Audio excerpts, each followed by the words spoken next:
this video lecture. This is taken from Gardner's Art Through the Ages, A Concise Global History. This is Chapter 1, Prehistory and the First Civilizations. And this is the third part, Part 3, on Ancient Egypt. My name is Julia Schlosser. All right, so we're looking at Egypt, and from about 3,500 to 1000 BCE. And as we see, these civilizations are formed around rivers, and so this civilization is based in the Nile River Valley. And the people were looking at divine rulers, so the Egyptians felt that their rulers were essentially gods. We're looking at a huge system of agriculture.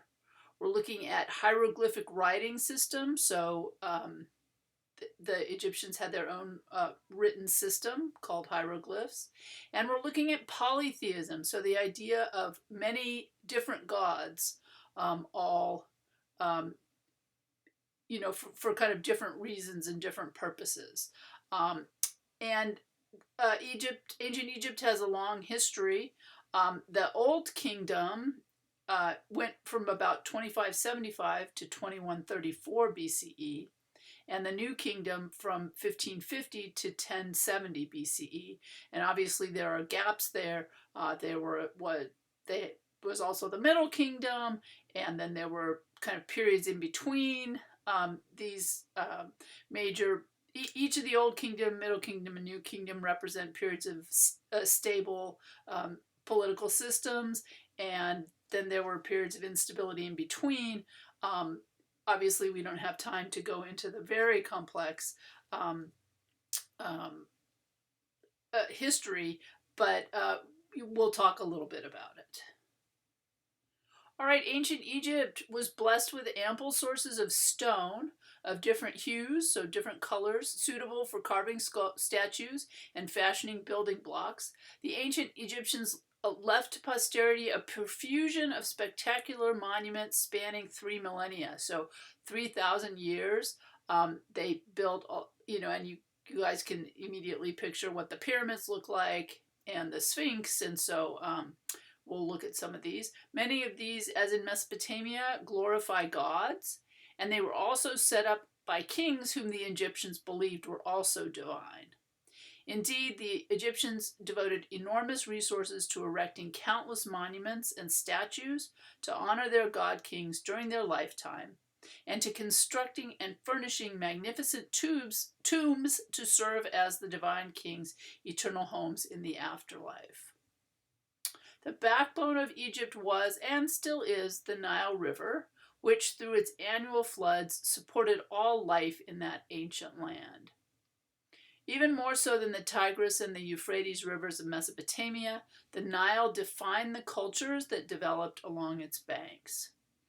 Originating deep in Africa, the world's longest river flows through regions that may not receive a single drop of rainfall in a decade. Yet crops thrive from the rich soil that the Nile brings thousands of miles from the African hills. In antiquity, the land bordering the Nile consisted of marshes dotted with island ridges. Amphibious animals swarmed in the marshes where the Egyptians hunted them through tall forests of papyrus and rushes. Egypt's fertility was famous. When the kingdom of the Nile became a province of the Roman Empire after the death of Queen Cleopatra, who ruled from 51 to 30 BCE, it served as the granary of the Mediterranean world. In other words, the crops were so abundant that all over the Mediterranean benefited from those crops. Right, and so here you see a map, and this is the Nile River flowing to the Mediterranean Sea, and you can see different cities. Ancient Egypt was eventually united, so the kingdom of Lower and Upper Egypt were eventually united, yeah, and so here you can see different cities that were built along the Nile River. Oh, and again, here's a view of where Egypt is situated on the globe. All right, so the pre-dynastic and early dynastic periods. The pre-dynastic or prehistoric beginnings of Egyptian civilizations are obscure. We don't have written records from that time. Nevertheless, tantalizing remains of tombs, paintings, pottery, and other artifacts attest to the existence of a sophisticated culture on the banks of the Nile around 3500 BCE. In pre-dynastic times, Egypt was divided geographically and politically into Upper Egypt, which was the southern upstream part of the Nile River, and Lower or Northern Egypt. The ancient Egyptians began the history of their kingdom with the unification of the two lands, which until recently historians thought occurred during the first dynasty kingship of Menes. Many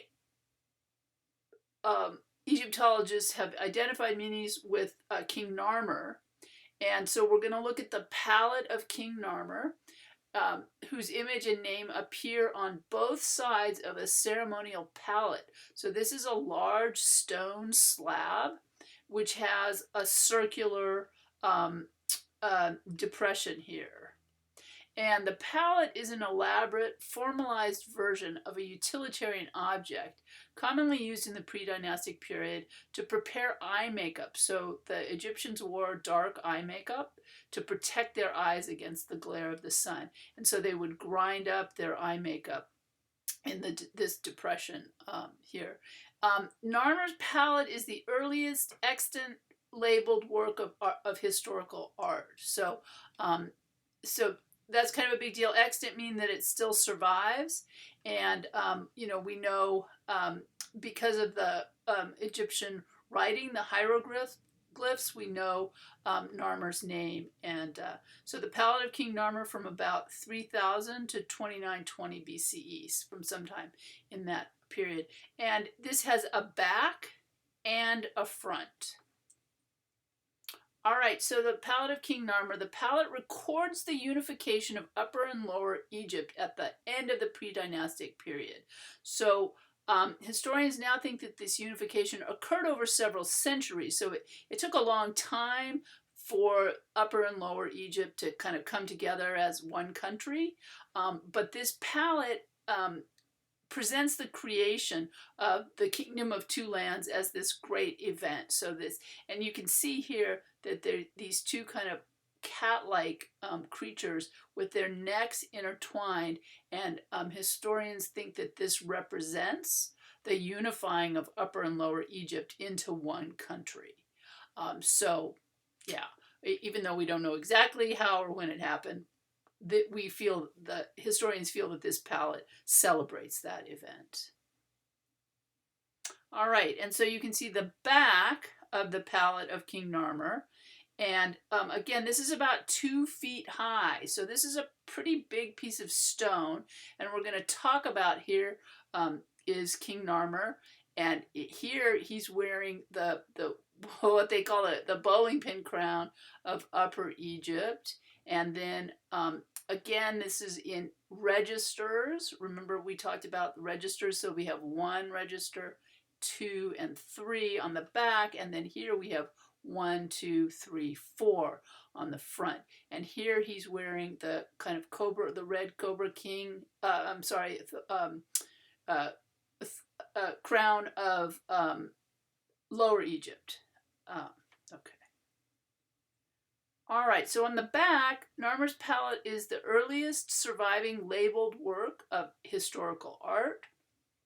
The king, who is the largest figure in the composition, and if you think for a minute, what is it called when we can tell who's the most important based on how big they are? I'm pausing for a moment so you can think about that. It's called hierarchy of scale. And so the king is obviously the most important person, and he is the tallest or the largest person. So he wears again, it's like a bowling pin crown. It's white, of Upper Egypt, and he's slaying a captured enemy. So here is his attendant. His attendant is holding his sandals while he kills this captured enemy. So again, this represents, this act of kind of unifying the country by kicking out the his enemies. All right, and extant. Extant is a word that art historians use to mean still in existence or surviving.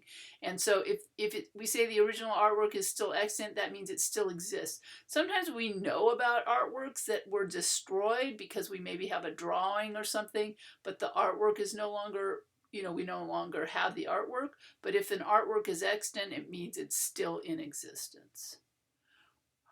All right, and so this is the front of the palette of King Narmer, and Narmer's now wearing the crown of Lower Egypt, and so it's this red crown, and he is, so you guys, this is a pretty brutal scene.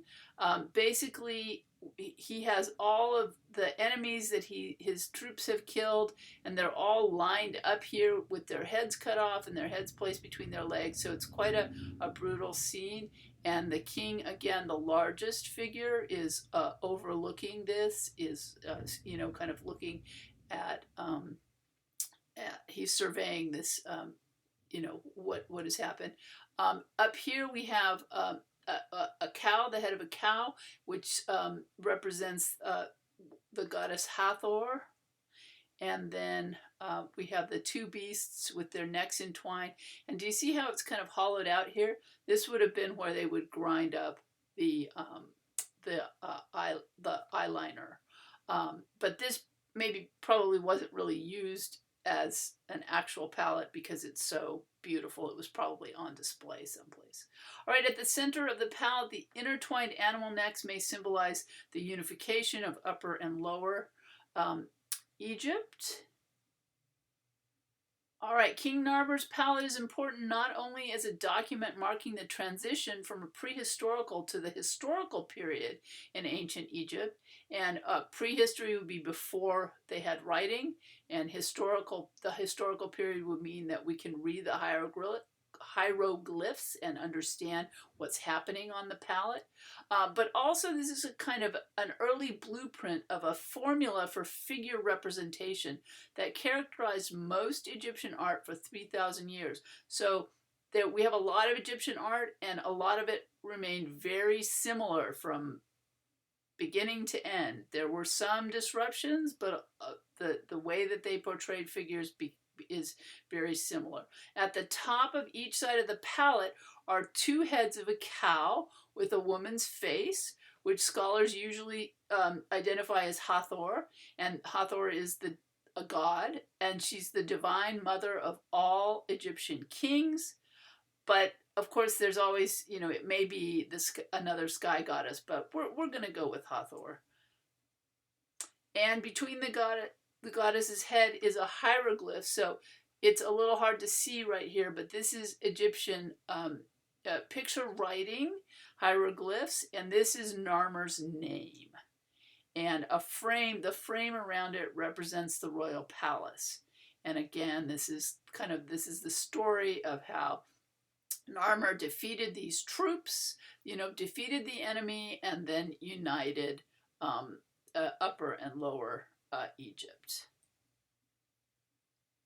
On the back of the palette, the king's wearing this high white conical crown of Upper Egypt, which I think of as a bowling pin, and accompanied by a much smaller attendant who's carrying his sandals, and here's where he's killing. And you can see that the enemies look very different than Narmer or his attendant, so they're showing us that it's an enemy. Also, physically, they're denoting the difference between the Egyptians and these enemies that they kicked out. Above and to the right, the king appears again in his role as living Horus. So here is another god, and you can see that the falcon has one falcon foot, right, but one human arm. So it's this interesting blend between, of the god. The Falcon King takes captive a man-headed pictograph with a papyrus plant growing from it. So here's the papyrus plant, and that stands for the land of Lower Egypt. So all of these iconographic representations tell this story that the Egyptians would have understood very easily. And below the king, so in this lower register, are again two fallen enemies. And so again, it's pretty brutal depiction of power, and it shows because the king is so tall that he has the power. All right, on the front, the elongated necks of these two felines, and you can see that there's two attendants that have these kind of cat-like creatures on leashes. And this forms a circular depression, which would have held eye makeup. Like I said, this is probably too fancy. They wouldn't have actually ground up eye makeup in here, but that's kind of what it's ostensibly for. The intertwined necks of the animals may be a pictorial reference to Egypt's unification. And in the uppermost register, Narmer, who's wearing the Lower Egypt crown, again reviews the beheaded bodies of the enemy. The artist depicted each body with its severed head neatly placed between its legs, and in the lowest band, a great bull symbolizes the king's superhuman strength, and the bull is knocking down the fortress walls of a rebellious city. So, Narmer's letting his subjects know that don't go against me, because I'm going to come in there and just break down the walls of your city. So it's a very clear message that he's giving to people who would be viewing this. All right, on both sides of the palette, remember they thought of him as a king, a god king. He performs these ritual tasks alone, right? He doesn't need any help. He can do all this himself. Of course, in real life, how much of that would be true, we don't know. He towers over his own men, and he towers over the enemy.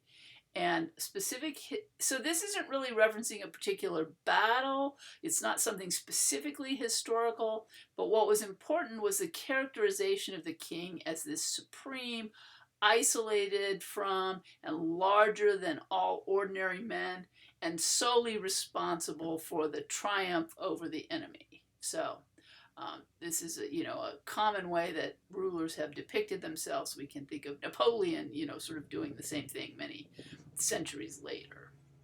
All right, this pictorial and ideological conventions endured in Egyptian art for millennia. So for many thousands of years, over these 3,000-year period, the way they pictured people didn't change all that much. It stayed very similar. All right, so again, the palette of King Narmer from about 3000 BCE shows the unification of Lower and Upper Egypt. It shows the king as a divine ruler. It shows his relationship with these different gods, and it has hieroglyphic writing on it that gives us his name.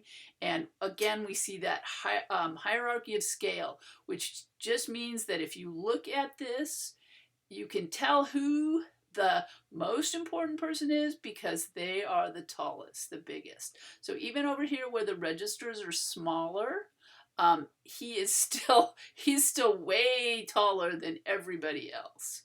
And it's a composite view. So if you guys look, you can see that he appears in profile, although his eye has kind of a frontal view, and then his chest is in a front view, but his legs are in profile again. And so, like that song, Walk Like an Egyptian, this isn't really, this is the artist wanting to show every aspect of the body, but not necessarily anatomically correct, right? It would be really hard to actually pose yourself like that. All right, so tombs and the afterlife. The majority of monuments the Egyptians left behind were dedicated to ensuring safety and happiness in the next life. So they were very concerned with what was going to happen to people wealthy people, after they died. So in fact, the contents of tombs provide the principal evidence for the historical reconstruction of Egyptian civilization. In other words, almost everything that we know about the Egyptians comes from the information that we get about their civilization from their tombs, right? All right, so the mastaba, the standard tomb type in early Egypt was called the mastaba, and this is a rectangular brick or stone structure with sloping sides erected over an underground burial chamber. And this form probably developed from earthen mounds that had covered even earlier tombs. And although mastabas originally housed single burials, in other words, for one person to be buried, they later became increasingly complex in order so they could bury many members of the same or several families in one of these mastabas. The main features of these tombs, other than the burial chamber, was the chapel, which had a false door through which the Ka, and the Ka was what they thought of as the soul, could join the world of the living and partake in the meals offered on an offering table. And so we can also think of Dia de los Muertos. This is a practice that it is not unusual. Adorning the chapel's interior walls and the ancillary rooms were paintings and reliefs depicting scenes from daily life with these symbolic overtones. And so from these paintings, we get a lot of information about their culture. And so here's the plan of the mastaba. It has these sloping sides, and then a chamber goes down. A shaft goes down to the burial chamber, and then they might have a chamber for a statue of the person who died. And so here they are, the little mustabas next to each other. All right, mummification and immortality. The Egyptians did not make the sharp distinction between body and soul that is basic to many religions. Rather, they believed that from birth, a person had a kind of other self, which is called the Ka, and which on the death of the body could inhabit the corpse and live on. So that was why it was so important for them to have, that the body be mummified. For the Ka to live securely, however, the body had to remain as nearly intact as possible. And so to ensure that it did, the Egyptians developed this technique of embalming or mummification to a high art. Preserving the deceased body for mummification was only the first requirement for immortality. And again, just to note, this was, the very wealthy could participate in this, but not the lower classes, not the working classes.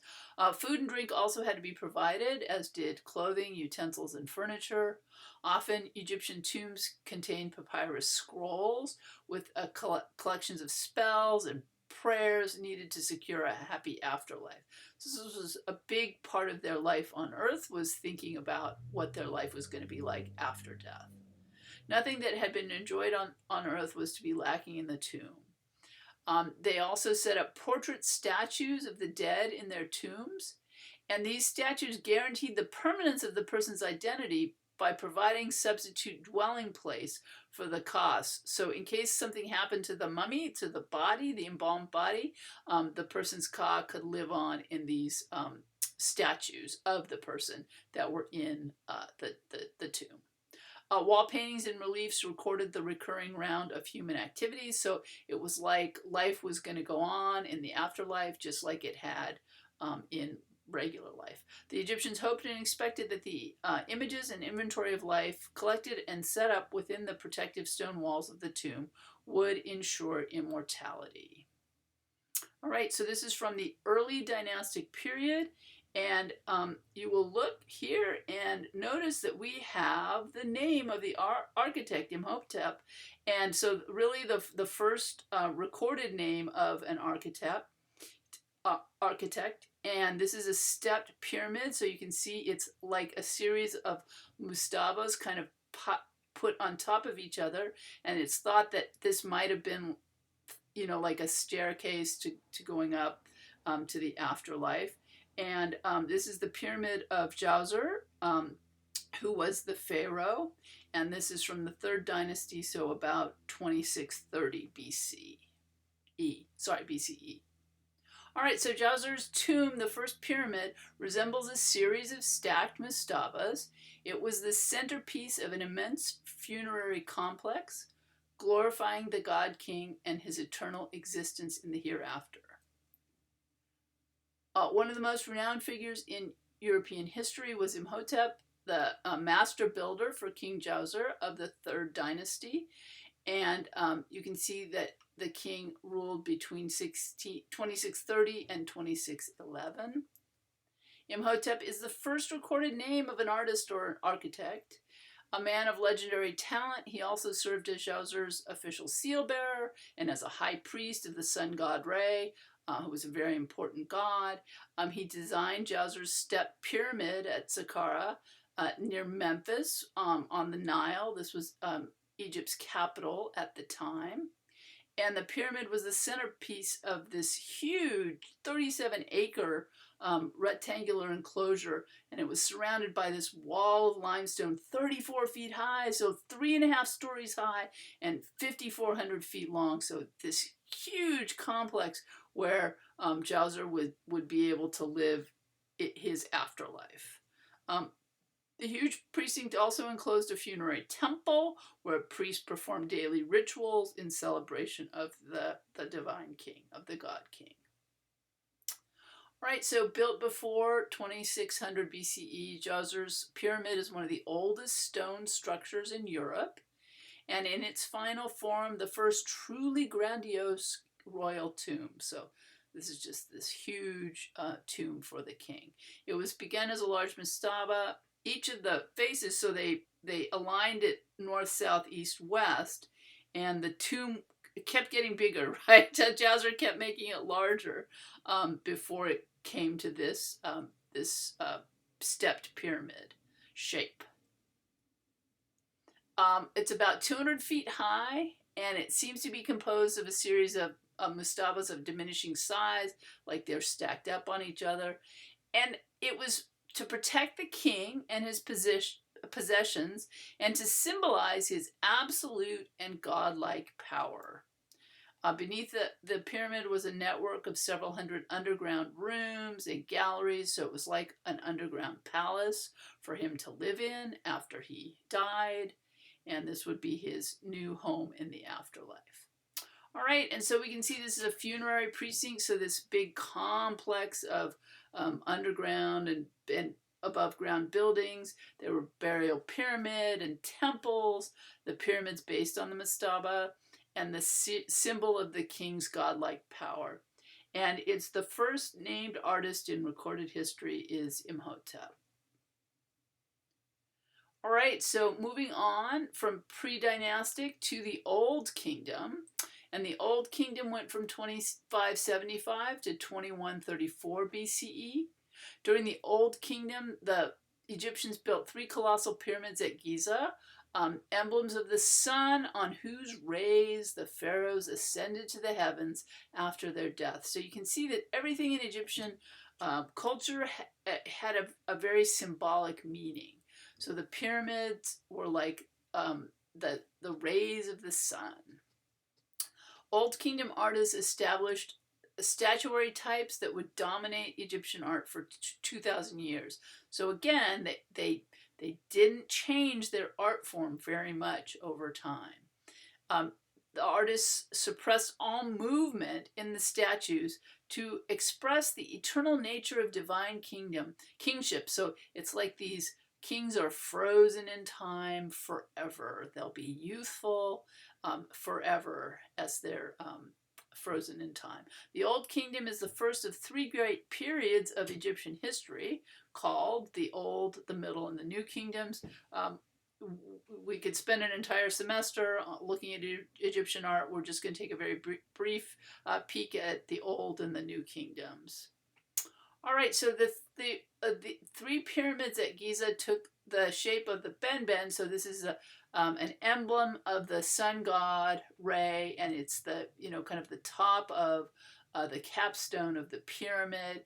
And the sun's rays were the ladder that the Egyptian kings used to ascend to the heavens after their death and rebirth. And the 3 pyramids obviously not all shown in this picture. All right, and so at Giza stand the three pyramids that they're the oldest of the seven wonders. You've heard of the seven wonders of the world, and this is because of their colossal size and the enormous cost that it took to build these. The Giza pyramids testify to the wealth and pretensions of three kings, so Khufu, Khafre, and Menkaure, and they took about 75 years to build. And the new tomb shape probably reflects the influence of Heliopolis. So this is a city, and the city was the seat of a very powerful cult for the god Re. And so Re's emblem was the top of the pyramid, this kind of triangle called the Benben. And pyramids are the symbols of the sun. Pyramid texts were inscribed on the burial chamber walls of many royal tombs, and they refer to the sun's rays as the ladder that the god king uses to climb up to the heavens. So very symbolic.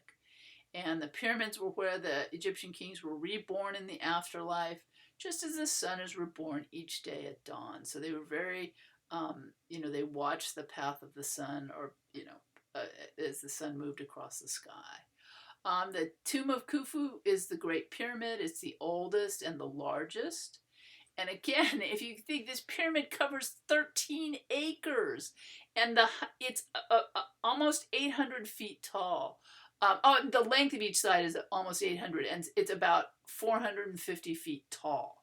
But it's just huge. So except for the galleries and the burial chamber, the Great Pyramid is almost a solid mass of limestone. And so there were about 2.3 million blocks of stone, and they each weighed an average of 2.5 tons.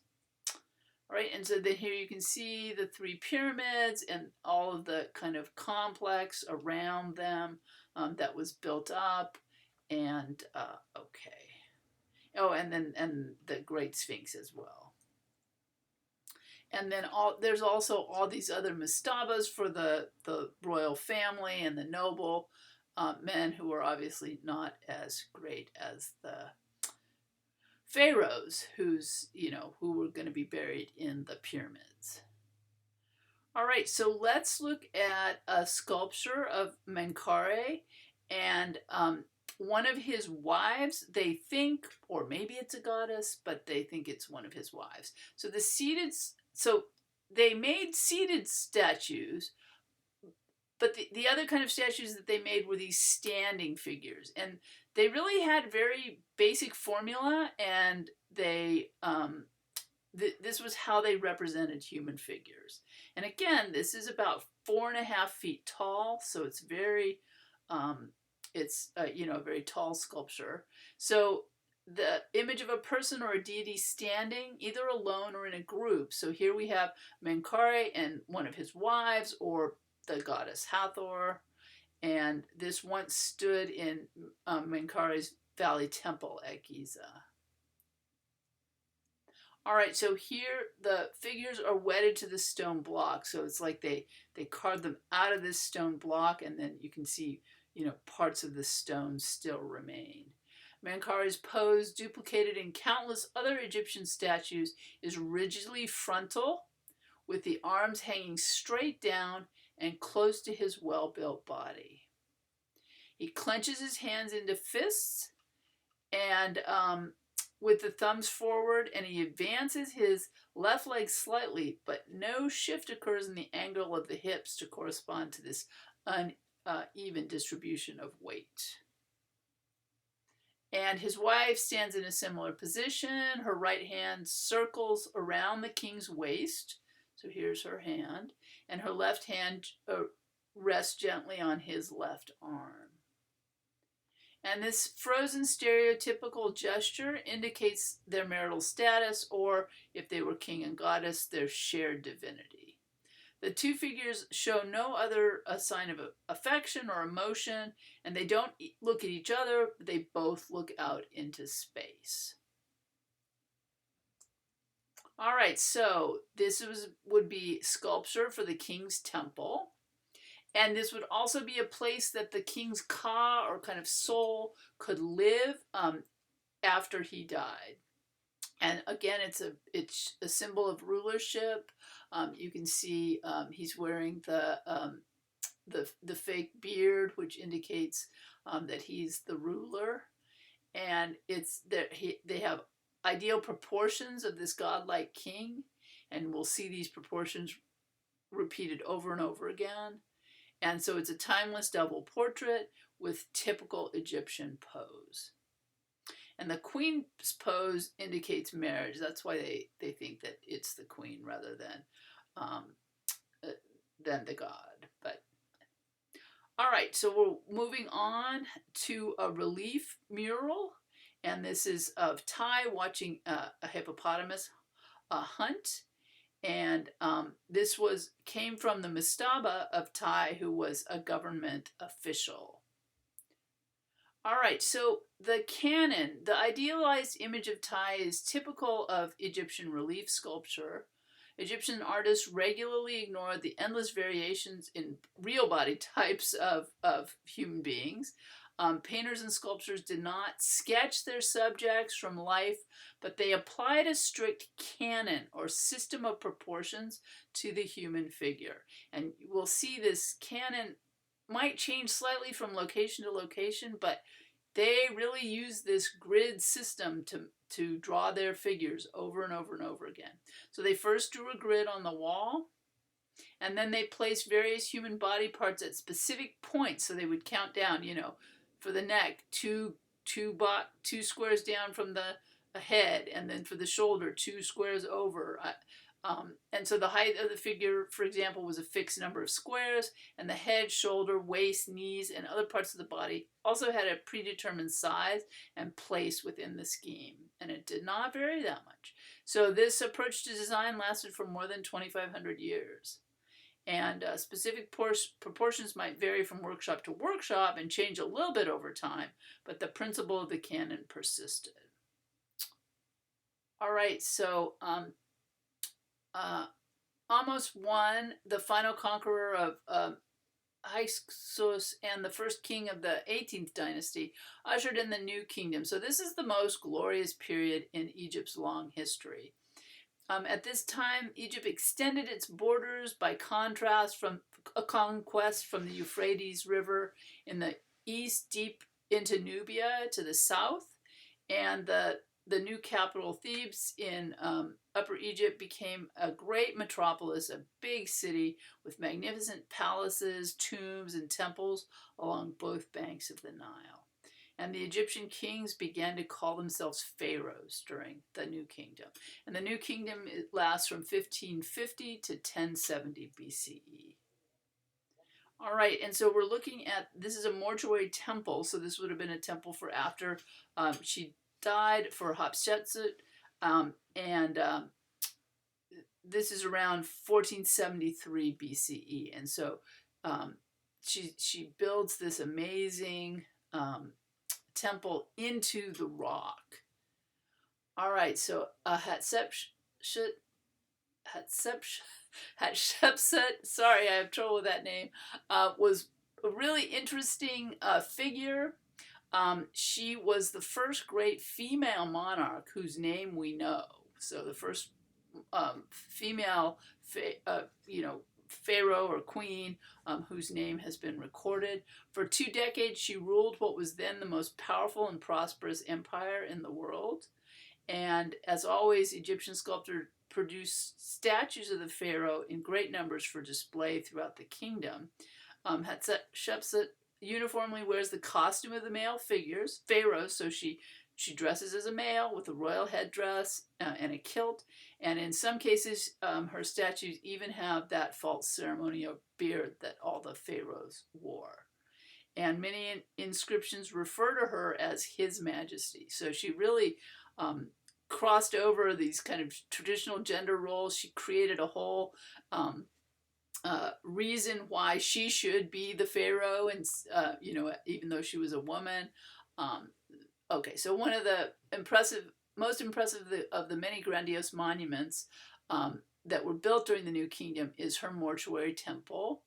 and it rises from the valley floor in 3 terraces connected by ramps. And it's striking how visually well suited the structure is to its natural setting. So the architects really thought about that the way the mountain rose behind and carving it out of the rock. And the long horizontals and verticals of the colonnades of the terraces repeat the pattern of the limestone cliffs above. In Hatshepsut's day, the terraces were gardens with rare plants and trees, and they show her divine birth and her coronation when she was crowned. And she was said to be the daughter of the sun god Amun, whose sanctuary was on the temple's uppermost level. And after her death, a lot of things were really defaced, but this mortuary temple is the first great tribute to a woman's achievements in the history of art. All right. So now we're going to move on to a model of the Hypostyle Hall, and this is from the Temple of Amun-Re in Karnak, and this is from about 1290 BCE.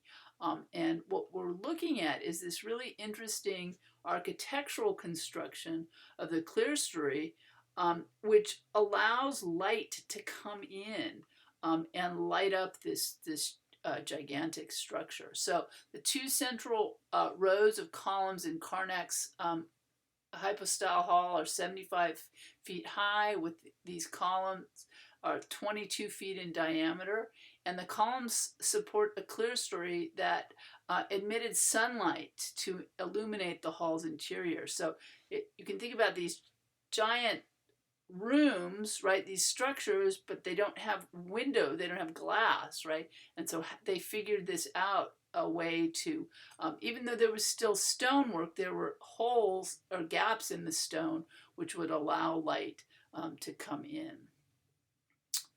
All right, and so the 2 central columns are larger, so you can see here these are larger, which kind of push up the roof, and this creates this clerestory, and openings in the clerestory enable sunlight to filter into the interior, although the stone blocked a lot of the light. And so this is the first time we've seen this, so we believe this is something that the Egyptians invented. And you can think about, before there were electric light bulbs, illuminating the interior would always be a challenge, and so this played a key role in the history of architecture until very recently. All right, so this was a temple complex for the god Amun-Re, and this is built along the Nile River. It was symbolic architecture and landscape design, all to glorify the god, and you can see all of the murals on these pylons.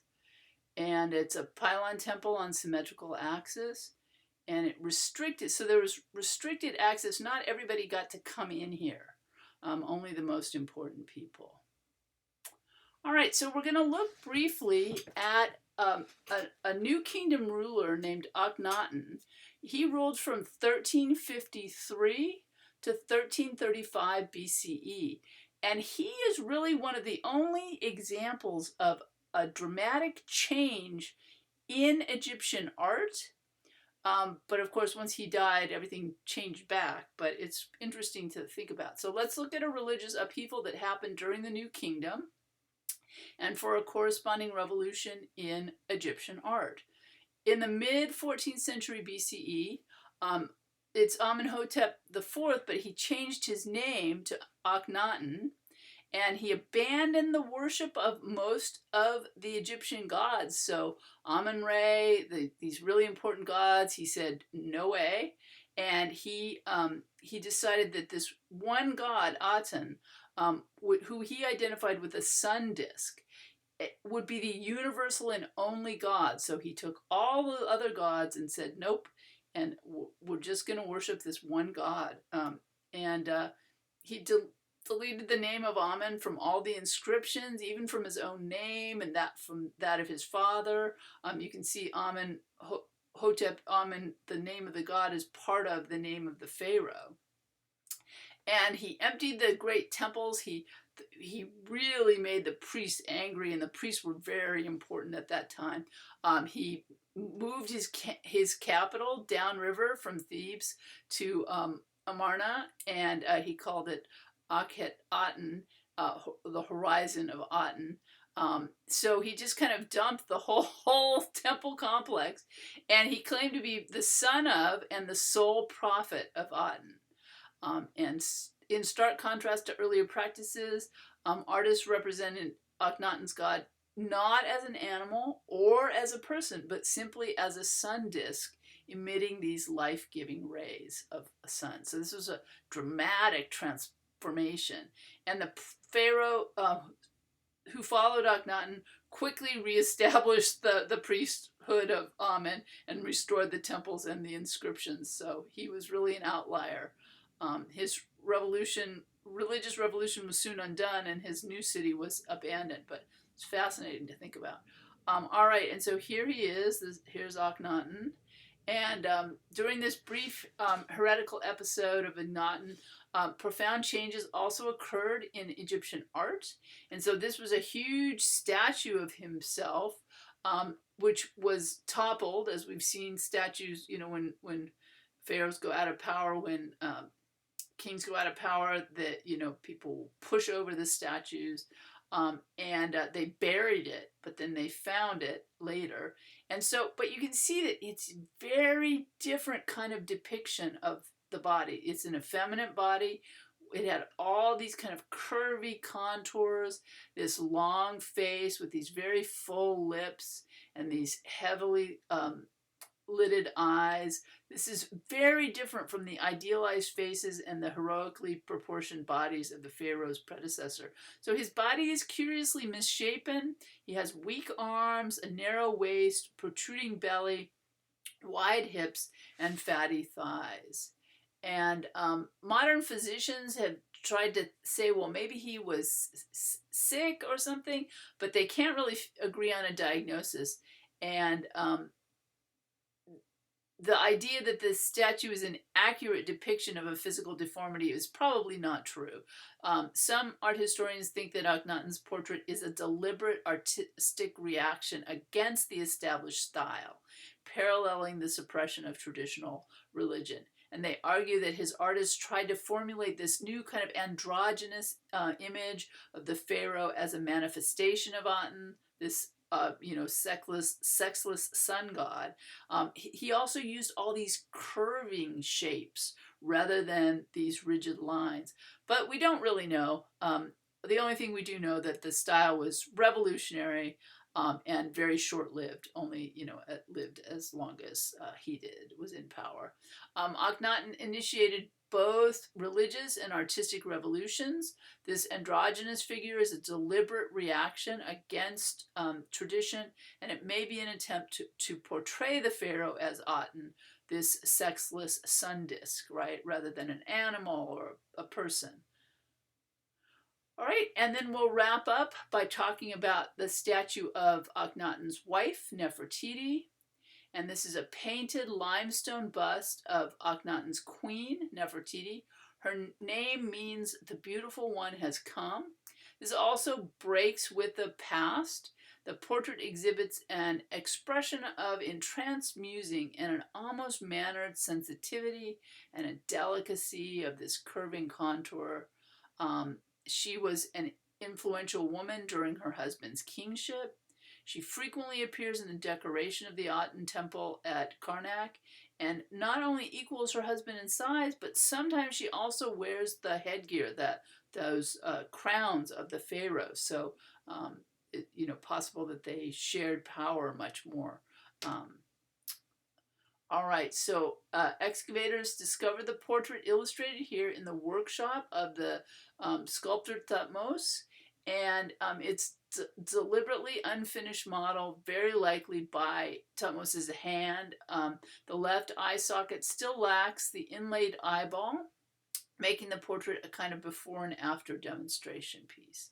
With this elegant bust, Thutmose may have alluded to like a heavy flower on a slender stalk by exaggerating the weight of the crowned head and the length of an almost serpentine neck. And the sculptor seems to have adjusted the likeness of his subject to meet the era's standard of spiritual beauty. All right, so there was in the New Kingdom during the reign of Akhenaton, there's this brief period of monotheism, which means one god, and political change. He had an influential queen. We know the name, so we actually know the name of the sculptor. That's, unusual, right? Rejection of this artistic tradition, and likely an ideal beauty over true likeness, and then again these inlaid eyes, which makes her seem, at least on that part of her face, more lifelike. All right, and so on the PDF, which you can find on Canvas, you'll find a list of the artworks that we covered, and thank you all so much.